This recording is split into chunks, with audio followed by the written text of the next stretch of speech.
Hello and welcome back to another AP3 video, and in today's video we'll be going over SAT math questions, more specifically probability and conditional probability. We'll be doing easy to hard math questions that pop up on the SAT. So let's get started. Each face of a fair 14-sided die is labeled with the different number 1 through 14, with a different number appearing on each face. If the die is rolled one time, what's the probability of rolling a 2? So what can I use this information to figure out the answer? So I'm given that it's a 14-sided shape that has the number 1 through 14 on each different side.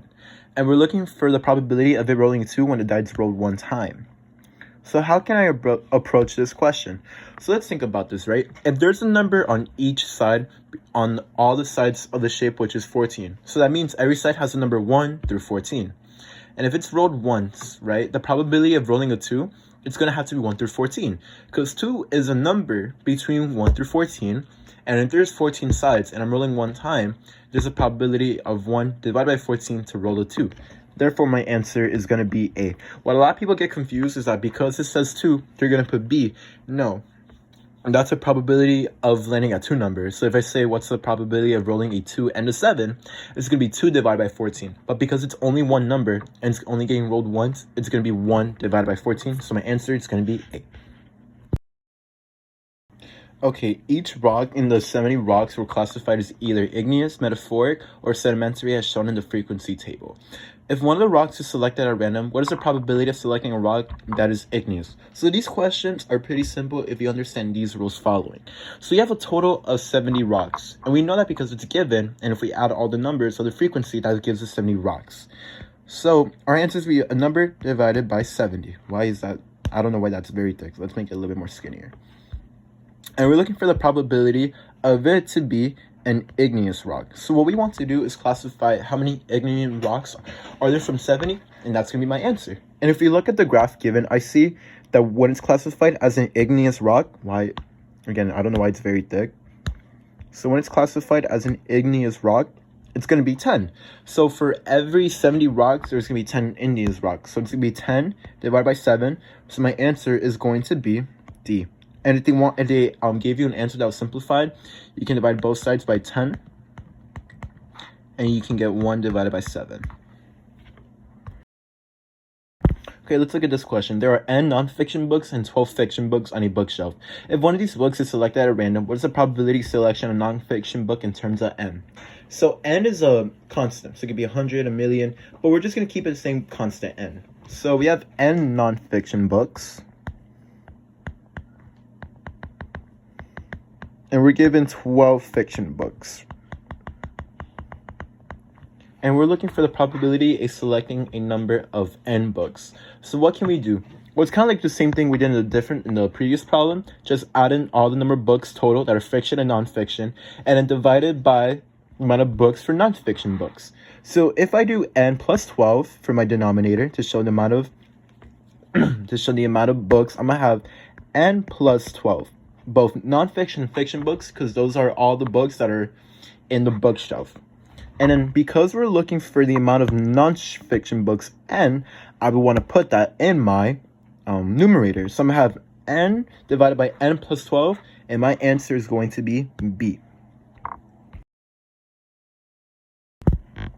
Okay, let's look at this problem. The table shows the number of state parks in a certain state that contain camp facilities and bicycle paths.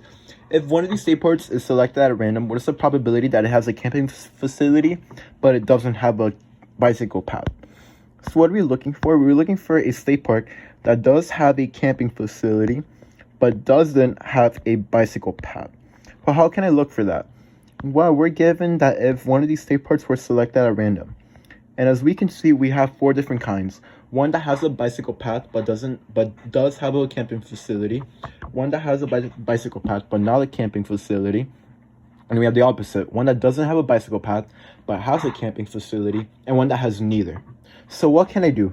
Well, because it's telling me that if one of these state parks were selected at random, I have to add all state parks that are given to figure out the total number. So if I do 20 plus 8, I'm going to get 28 state parks that have a bicycle path. And if I do 5 plus 4, I'm going to get 9 state parks that don't have a bicycle path. And if I add those together, I'm going to get 37. So in total, we have a total number of 37 state parks that either have a bicycle path or doesn't have a bicycle path, and that's a camping or doesn't have a camping facility. So, and I did that because remember, it says if one of these state parks were selected at random. So we had to add all those four to figure out the percentage of it, figure out the probability. So now I got to figure out what is the probability of a camping facility that has a a state park that has a camping facility, but doesn't have a bicycle path. But we have the total. So now I just got to figure out which one has a camping facility, but not a bicycle path, and I'm going to get my answer. If you look at the ones that has a camping facility, but doesn't have a bicycle path, it's going to be 5.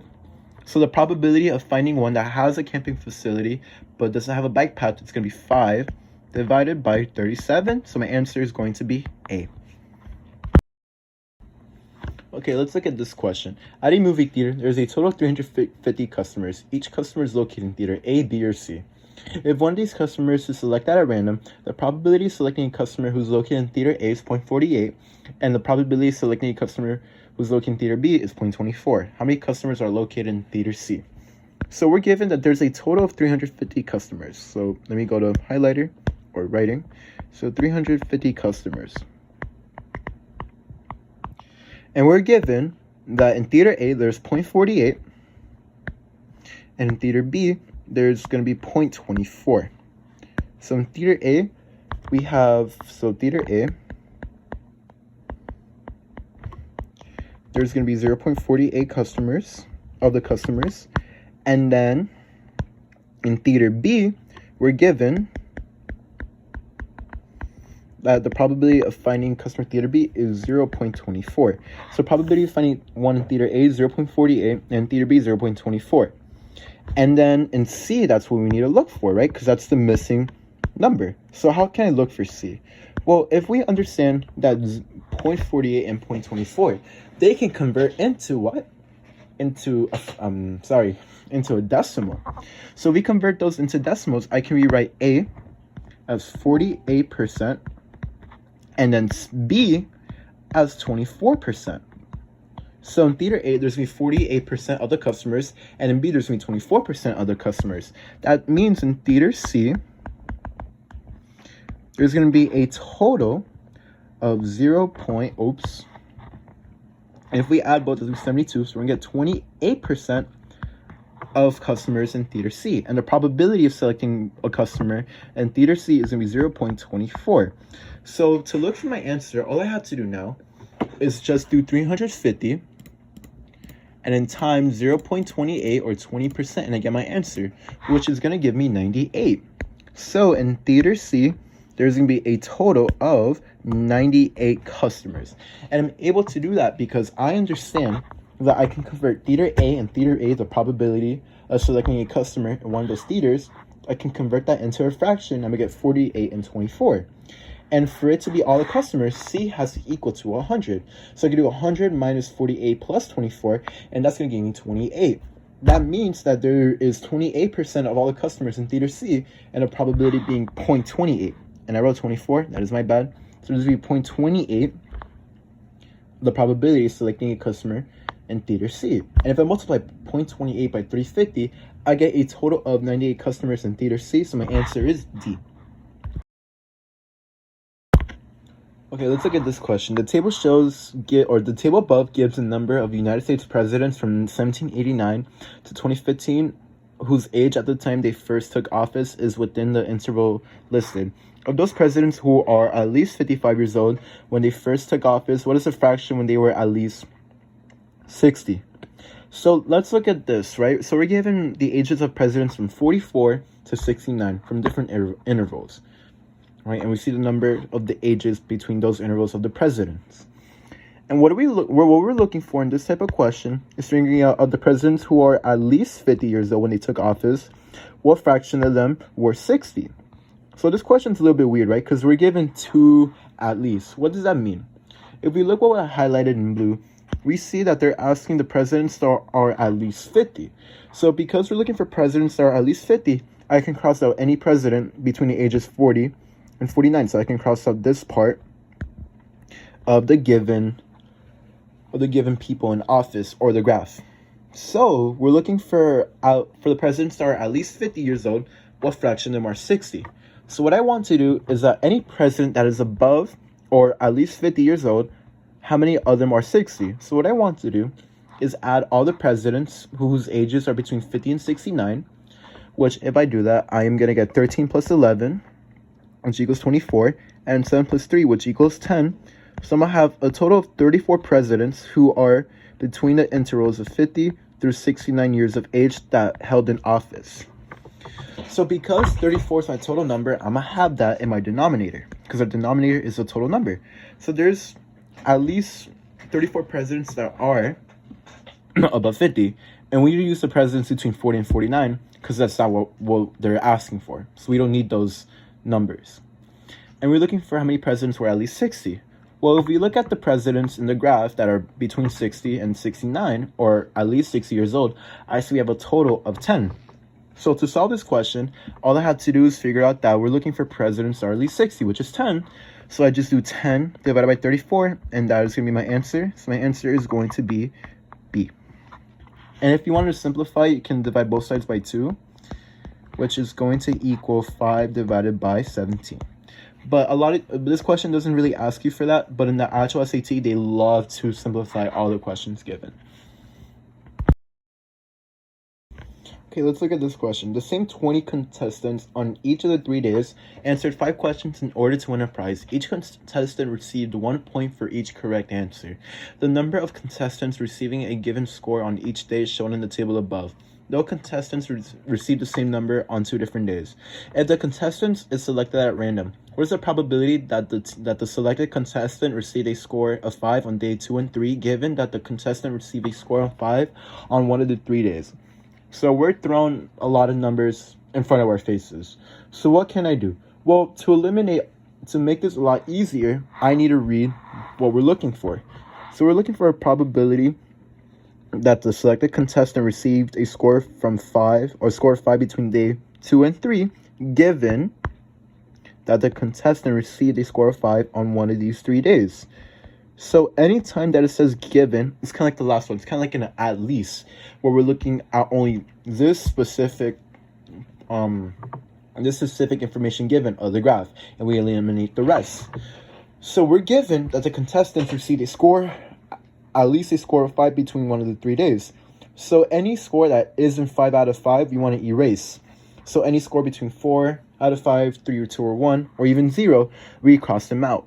So we cross out this whole section.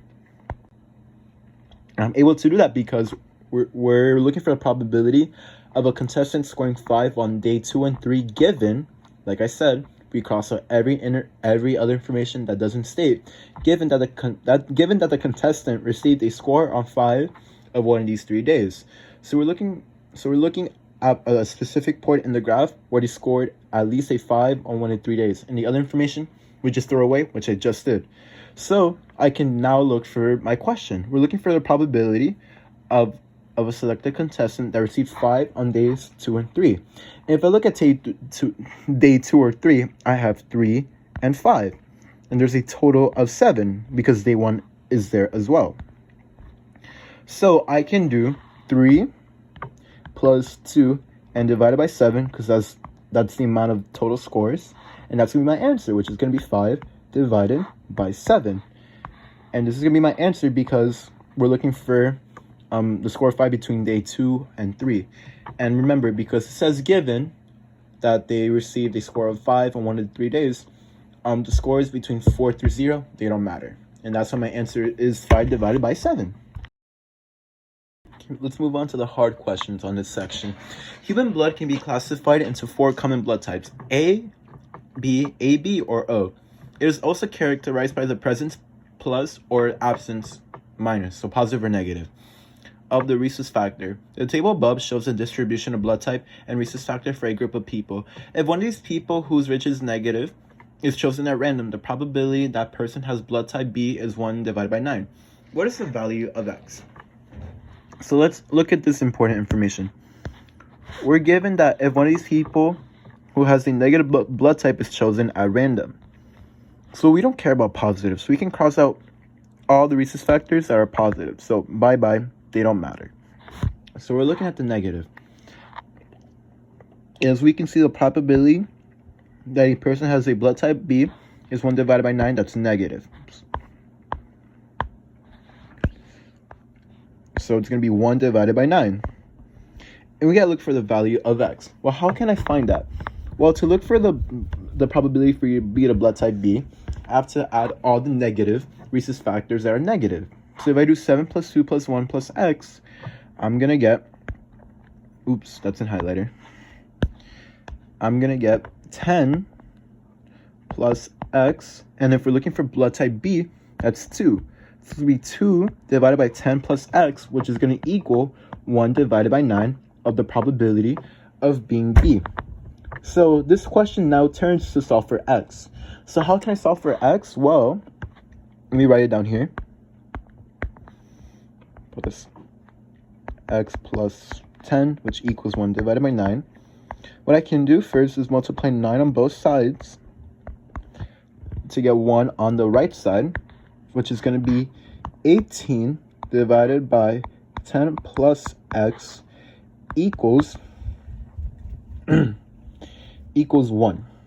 And if I multiply x on both sides, or multiply 10 plus x on both sides, I'm going to get 18.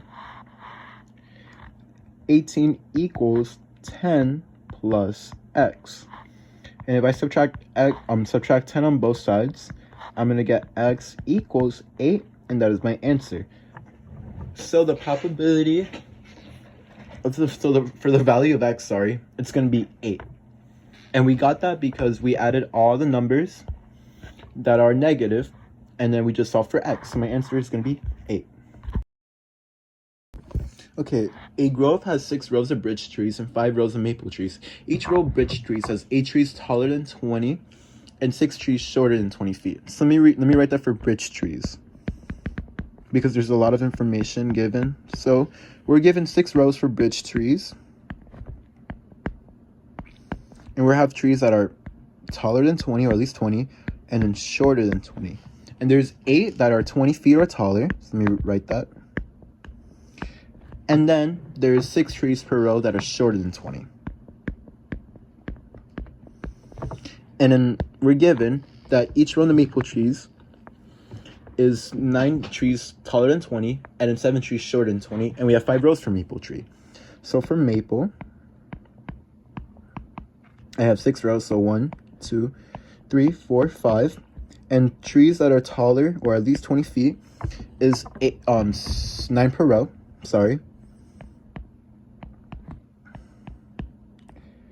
And then shorter than 20, there's 7 per row. And I wrote this information down to visualize how many trees there are in total, because there's a lot of numbers. And if I just say it, it's going to be pretty confusing. So I like to draw a graph for these type of questions. So we're given that a tree will be selected at random. What is the probability a selected a maple tree given that the tree is 20 feet or taller? So given is very important. So because we're given that the tree is at least 20 feet or taller, I'm going to cross out every tree that is shorter than 20. If you look at birch trees, there's any number that's 6, and maple, any tree that is 7. So we just cross them out. They go bye-bye. So now we're looking for the probability of selecting a maple tree that is 20 feet or taller.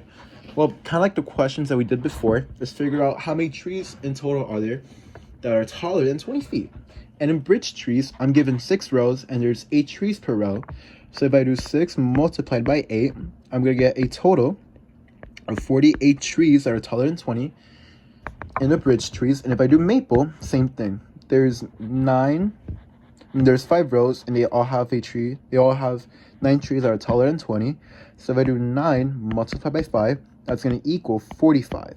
So there's 45 trees that are taller in maple tree. And if I do, I'm doing it in green, if I do 48 plus 45, that's going to equal 93 total trees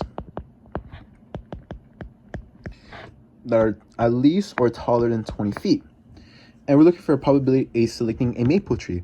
So because there's 45 trees that are maple trees taller than 20, I'm going to do 45 divided by the total amount of trees that are taller than 20, which is 91. So this is my answer, 45 divided by 91. But if you look at the answer choices, they're all simplified. So what can I do to look for my answer? Well, if I look at 45 and 91, they both can be divided. by 3. And if I do that, I'm going to get 15 divided by 31. So my answer is going to be C.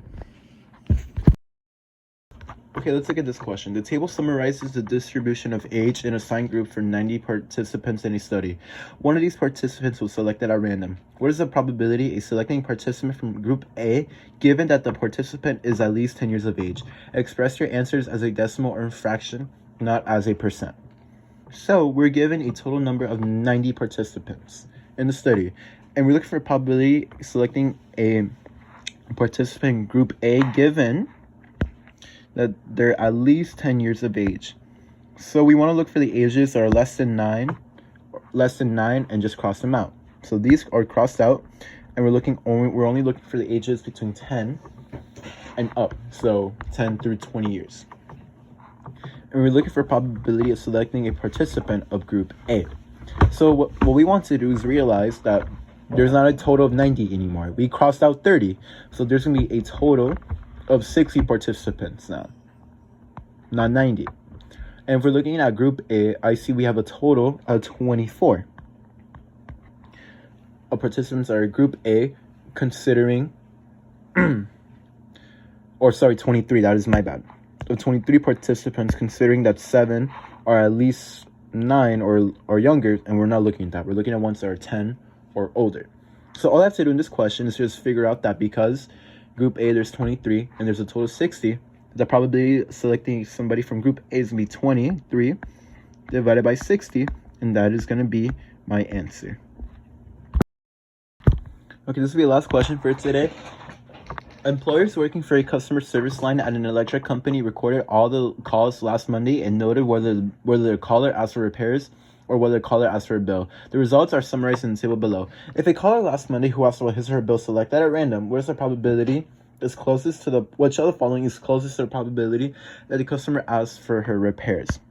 So we're given that a caller last Monday, or if a caller last Monday was asked about his or her bill selected at random. So which we can cross out that ones that didn't ask for a bill because we're looking for ones that asked for a bill. So we're only going to look at 48, 623, and 671, and the total amount we don't need to worry about. So we're looking for the probability that the customer asks for repairs. But if we look at the answer choices, there are decimal. Well, it's the same process, so it's not going to be that complicated. So again, the denominator is always the total amount, which is 671, and we're looking for ones that ask for a repair, which is 48. So my answer is going to be 400 divided by 671, but that's not an answer choice. So what do I have to do? I have to plug it into a calculator, because unless you can do it mentally, that is amazing, but if you can't, you just plug it into a calculator. So you do 48 times, or it's 40 divided by 671, and if you round it up, you're going to get a percentage of 7%, and my answer is going to be B. This is the last question for today. Thank you for watching.